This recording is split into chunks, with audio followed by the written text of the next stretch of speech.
오늘 새벽에 우리에게 주시는 말씀을 받습니다. 사도행전 26장 22절 23절 말씀을 한 번 더 우리가 받도록 하겠습니다. 22절 23절 같이 읽겠습니다. 시작. 하나님의 도우심을 받아 내가 오늘까지 서서 높고 낮은 사람 앞에서 증언하는 것은 선지자들과 모세가 반드시 되리라고 말한 것밖에 없으니 곧 그리스도가 고난을 받으실 것과 죽은 자 가운데서 먼저 다시 살아나사 이스라엘과 이방인들에게 빛을 전하시리라 함이니이다 하니라. 아멘. 하나님 말씀입니다. 오늘 새벽에는 제가 어제 말씀드렸던 것처럼 어제는 십자가에 대한 말씀을 좀 드렸다면 오늘 부활에 대한 말씀을 좀 나누기를 원하는데, 오늘 설교 제목이 부활을 소망하는 자는 이렇게 산다 제목의 말씀을 좀 나눌게요. 제가 어제 새벽에 사도행전 22장부터 26장까지 5번의 바울의 변론에 대한 이야기를 드렸죠. 근데 21장까지부터 확대하면 총 6번 바울이 이제 법정에 서서 증언을 하는데, 바울이 전하고자 했던 말씀의 핵심은 딱 2가지입니다. 예수 그리스도의 십자가의 사건과 예수 그리스도의 부활이에요. 그래서 어제 그런 기도 제목으로 우리가 기도를 했었죠. 부활을 진짜 믿는 사람은 세상이 나에 대해서 죽고 나도 세상에 대해서 죽는 자가 되었던 것을 우리가 확신하도록 기도했고, 그리고 바울처럼 분명한 부활 신앙을 가진 자가 되도록 기도했는데, 오늘은 좀 부활에 대한 이야기를 나눌게요. 부활을 소망하는 사람은 어떻게 사나? 첫 번째 특징이 있어요. 첫 번째 특징이 뭐냐면, 부활을 소망하는 사람의 첫 번째 특징은 승리의 삶을 삽니다. 이기는 삶을 살게 돼요. 여러분, 바울이 우리가 사도행전을 쭉 읽어서 보았지만 너무너무 말할 수 없는 환난과 고통을 당했죠. 그러나 그것을 이겨낼 수 있는 유일한 힘은 뭐였냐면 바로 부활 때문에 그랬어요. 바울뿐만 아닙니다. 당시 예수님을 믿었던 수많은 믿음의 백성들, 바울 당시 때만도 아니죠.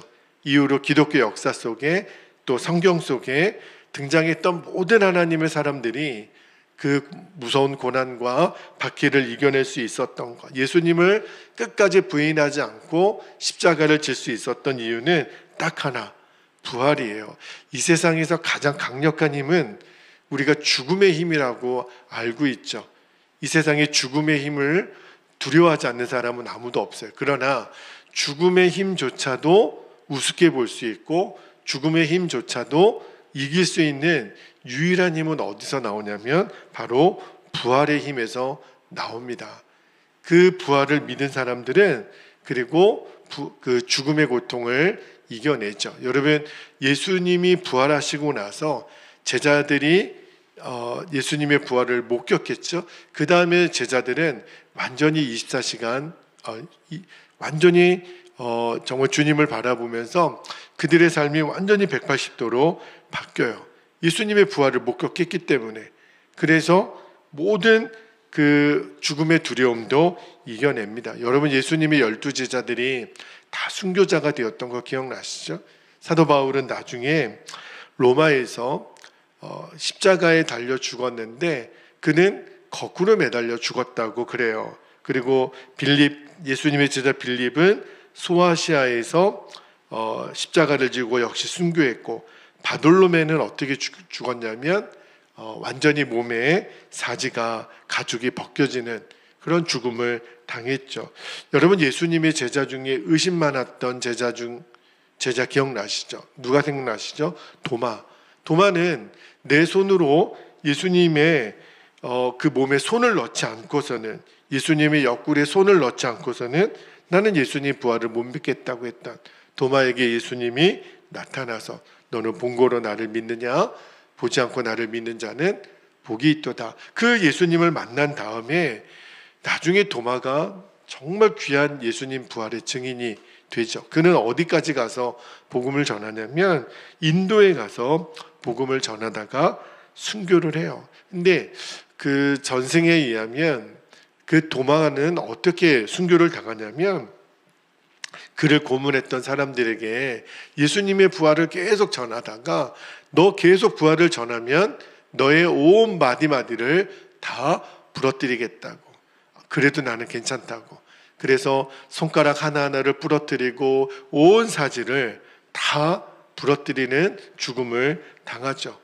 하나씩 하나씩 그렇게 부러뜨림을 당할 때마다 도마는 예수님의 이름을 외쳤다 그래요. 그렇게 순교의 길을 걸어갔습니다.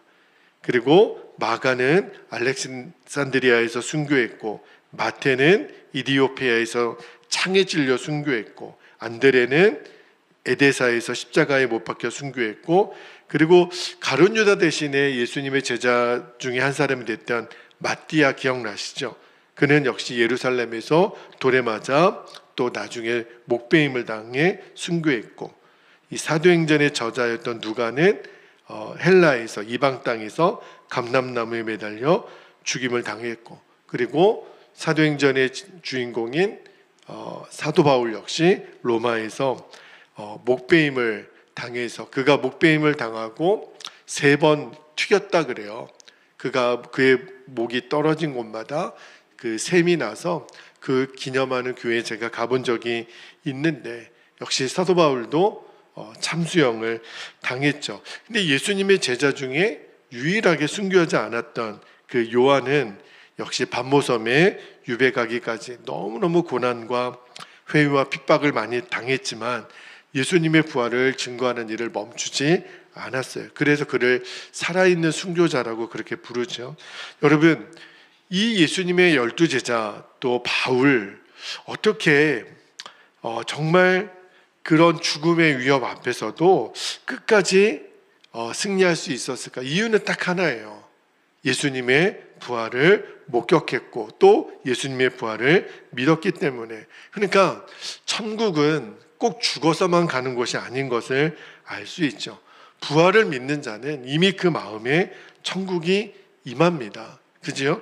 하나님이 다스리는 나라를 이 세상에 어떤 힘이 이길 수 있겠어요? 하나님의 나라 천국이 내 마음에 있는데 그 마음을 이길 수 있는 대상은 없어요. 그래서 이 예수님의 부활을 믿는 자, 부활을 소망하는 자는 어떤 일을 만나도 두렵지 않습니다. 이미 죽음의 고통도 우리는 이긴 거니까. 절대 어떤 일을 만나도 다 끝났어, 이제 모든 게 끝났어, 절대 마침표를 찍지 않아요. 왜냐하면 부활하신 예수님이 함께 하시기 때문에. 이게 바로 부활을 소망하는 사람의 첫 번째 특징이고, 이제 두 번째 특징입니다. 예수님의 부활, 그리고 부활의 소망을 가진 사람의 두 번째 특징은요, 주의 일에 힘쓰는 자들이 됩니다. 그냥 힘쓰는 게 아니라 더욱 힘쓰는 자가 돼요. 고린도 교회에 좀 이상한 이단적인 생각을 가진 사람들이 있었죠. 부활을 부인하는 사람들이 있었습니다. 부활은 없다. 그러니까 여러분, 부활을 믿지 않으면 사람이 어떻게 살까요? 어차피 이 세상밖에 없으니, 그죠? 뭘 이렇게 고리타분하게 말씀을 지키면서 살아. 그냥 적당히 즐기면서 사는 거지. 그런 식으로 부활을 믿는 사람들을, 부활을 믿지 않는 사람들이 회유하고 유혹했어요. 그때 바울이 그런 부활을 믿지 않는 사람들에게 단호하게 이렇게 말하죠. 자, 고린도전서 15장 58절에 보면 이렇게 바울이 얘기합니다. 그러므로 내 사랑하는 형제들아, 견실하며 흔들리지 말고. 막 부활을 부인하는 자들이 막 이렇게 유혹하니까 그 다음에요, 항상 주의 일에 더욱 힘쓰는 자들이 되라. 이는 너희 수고가 주 안에서 헛되지 않은 줄 알미라. 여러분, 만약에 부활이 없다면 내일이 없을 텐데 그냥 먹고 마시자. 그게 오히려 현명한 선택일지 몰라요. 흥청망청 먹고 마시는 것보다 조금 더 고상한 사람은 공부를 많이 해서 명예를 얻는 것을 선택하거나 또 돈을 벌어 재물을 쌓는 것을 선택할지도 모르겠어요. 그러나 여러분, 그게 무슨 소용이 있겠어요? 이 세상이 전부라면, 이 세상과 함께 모든 것이 소돔과 고모라처럼 그냥 멸망하고 말 건데 우리가 아무리 배운들, 아무리 명예를 가진들, 아무리 재물을 많이 가진들, 그게 무슨 천년 만년 가겠어요. 몇 년, 몇십 년 안에 다 끝나고 말 거를. 그러나 부활을 진짜 소망하는 사람들은요, 막 살지 않습니다. 오히려 반대예요. 부활을 진짜 믿는 사람, 하나님의 나라를 진짜 믿는 사람은요, 오늘 내게 주어진 일에 최선을 다합니다. 작년보다 올해, 또 지난주보다 이번 주, 어제보다 오늘, 부활을 진짜 소망하는 사람은 더 주의 일에 열심을 낼 수밖에 없어요. 이 세상에서 부활을 누리고 다가올 부활을 준비하는 사람이 바로 이런 사람이에요. 그러면 여러분 한번 생각해 보세요. 자, 우리는 부활 소망을 갖고 있어요. 그러면 더 주의 일에 힘쓴다 그랬는데, 우리들이 힘써야 될 가장 중요한 주의 일이 뭘까요? 제가 주일 예배 때 요한일서 강해를 하면서 그 말씀을 드렸는데, 자, 마태복음 22장 37절에서 40절까지 딱 중요한 두 가지 계명을 예수님 말씀하셨는데, 자, 말씀을 볼게요. 37절 보면, 내 마음을 다하고 목숨을 다하고 뜻을 다하여 주 너의 하나님을 사랑하라 하셨으니 이것이 크고 첫째 되는 계명이요. 39절, 둘째도 그와 같으니 내 이웃을 내 자신같이 사랑하라 하셨으니 이 두 계명이 온 율법과 선지자의 강령이니라. 그러니까 부활을 소망하는 자에게 있어서 제일 중요한 두 가지 계명이 바로 하나님 사랑과 이웃 사랑에 열심을 내라는 거예요. 그러니까 하나님을 사랑하기 때문에 당연히 우리가 예배와 기도와 말씀을 통해 날마다 주님과 교제하죠. 하나님을 사랑하니까. 이게 다 부활을 믿는 사람의 삶의 모습이에요. 그리고 사람을, 이웃을 사랑하기 때문에 내 시간, 재능, 물질을 들여서 교회를 섬기고 또 다른 우리 성도들을 위하여, 예수 믿지 않는 자들을 위하여 우리가 섬기고 복음 전하는 일을 하는 거예요. 이게 성도의 삶이에요. 부활을 진짜 믿기 때문에. 여러분, 부활을 소망하는 자에게 있어서 우리가 이제 주의 일에 힘쓸 때 꼭 하나 명심해야 될 거 한 가지만 더 말씀을 드리고 기도하기를 원하는데, 절대로 사람 때문에 낙심하거나 환경 때문에 내가 포기하지 않는 겁니다. 꼭 기억해 주세요. 우리가 최선을 다해서 하나님을 섬기고 이웃을 사랑하는 일을 하고 있다면 어떤 결과가 나에게 주어지지 않더라도 그것 자체만으로 기뻐하고 만족하고 감사하는 겁니다. 우리는 본능적으로 누군가 내가 하는 일을 알아줘야 우리는 만족하고 또 기쁨을 누리는 존재이지만, 내가 열심히 주를 섬기고 다른 사람을 섬겨도 당장 그 열매나 결과가 내 눈에게 보이지 않을 때도 있어요. 그리고 내 수고, 내 섬김, 내 헌신, 내 인내를 다른 사람들이 몰라줄지도 몰라요. 1년이 지나고 2년이 지나고 5년이 지나고 10년이 지나도, 그렇죠? 그러나 그때 절대 낙심하지 않게 되기를 축복합니다. 왜냐하면 주 안에서의 수고는 결코 헛되지 않아요. 내가 이렇게 한다고 누가 알아주지도 않는데 에휴, 뭐하러 해? 여러분, 절대 그렇지 않아요. 주 안에서 어떤 수고를 했어도 주님은 기억하십니다. 만약에 내가 이 땅에 사는 동안 그 열매를 보지 못하면 어떡하죠? 그러면 그 사람이 진짜 억울할까요? 아니에요. 주님이 다 보고 계시니까.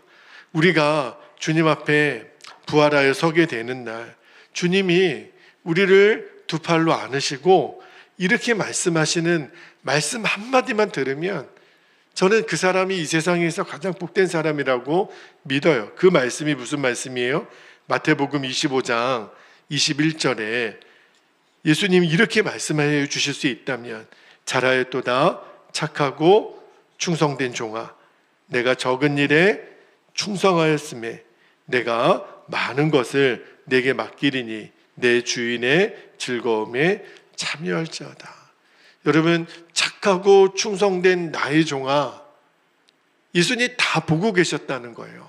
착하고 충성된 그 일을 주님이 언제 보셨냐고요? 근데 다 보셨다고요.